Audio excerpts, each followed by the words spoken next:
Since wars begin in the minds of men, it is in the minds of men that the defences of peace must be constructed.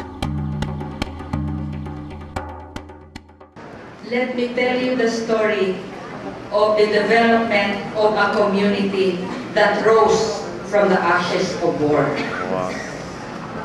My school is situated in Sitio Avocado, Barangay Tarlac, Santa Catalina, Negros Oriental.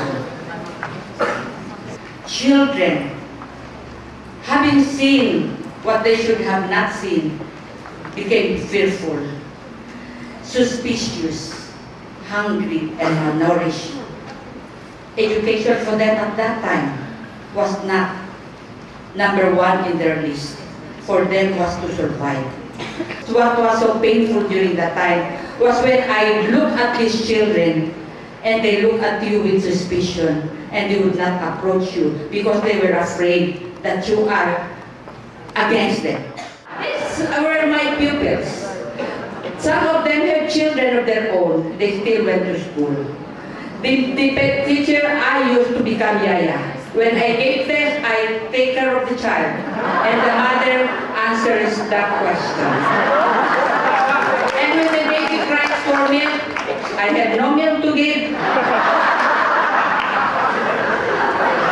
I had to look for milk. What mattered most was the transformation of the people. The attitude of the people when once upon a time, whenever visitors will go there, you have to yell out because you owe them for their poverty. But today, whenever visitors go, they share out even if they were the poorest of the poor in the community. They give you something to remember them by. When once upon children's eyes were dim with hopelessness and fear, they are now shining brightly because they know that they have a future ahead of them. When once upon a time, children were pressured by parents to work here in Manila or in other cities, parents are now seeking jobs to send their children to school.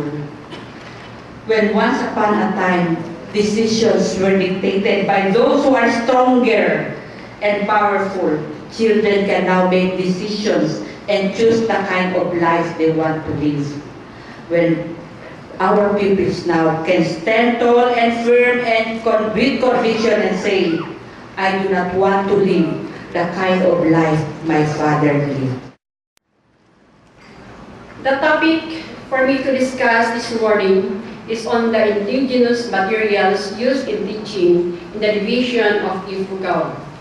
Yes, Ifugao has a very rich cultural heritage that we need to revive, enrich, and promote.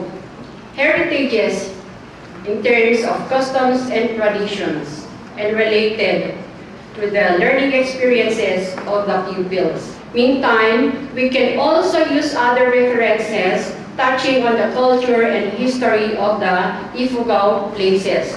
An example of which is that written by the late Lourdes Dulawan. Maybe you have heard about her writings, most especially a book entitled Foodhood, which was inscribed by UNESCO in 2002 as a masterpiece of oral and intangible heritage of humanity.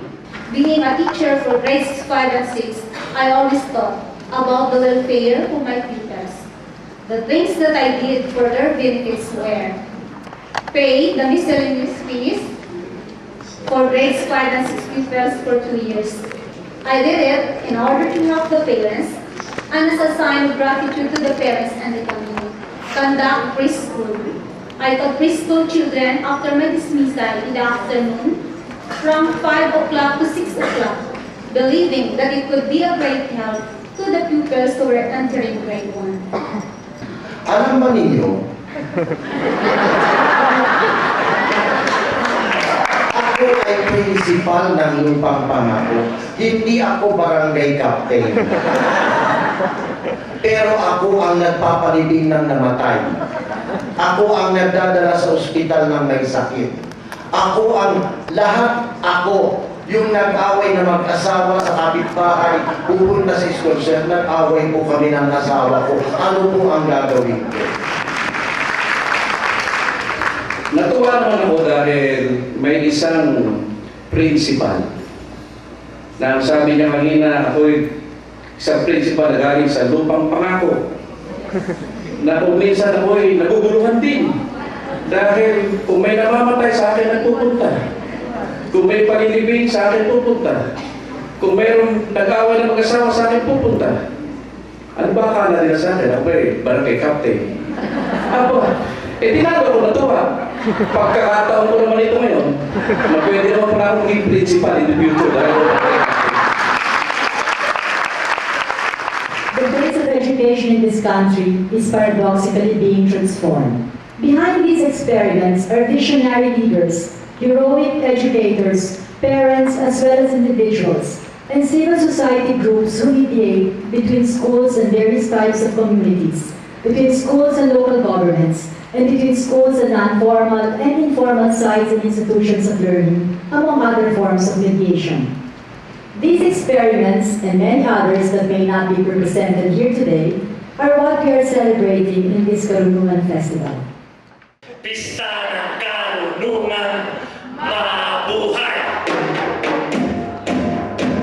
Isa, dalawa, tatlo, sigaw! Pista ng Karunungan, mabuhay! Pista ng Karunungan, mabuhay! Kayo lang walang tulong sa amin! Pista ng Karunungan, Today, after 10 years since grades 1 and 2 were offered under the tutelage of Miss Monica Season, Avocado Elementary School now has a high school with a dormitory for students and a 2-year vocational course being offered by the Negros Oriental State University. 10 of their high school graduates recently received congressional scholarships to pursue college degrees, and these scholars have committed themselves to help other indigent students once they graduate.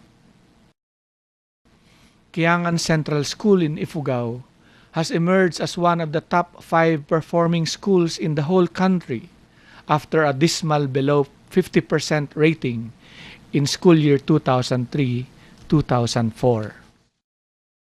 Bayohan Yapu Multigrade School in Antique now ranks number 1 in their region after having a large student population of non-readers and non-numerates within a period of 3 years. Lupang Pangako of Payatas, Quezon City, under the leadership of Mr. Benjamin Kaling, is currently ranked among the top 10 elementary schools of Quezon City after being ranked 94 out of 96 elementary schools in 2002-2003.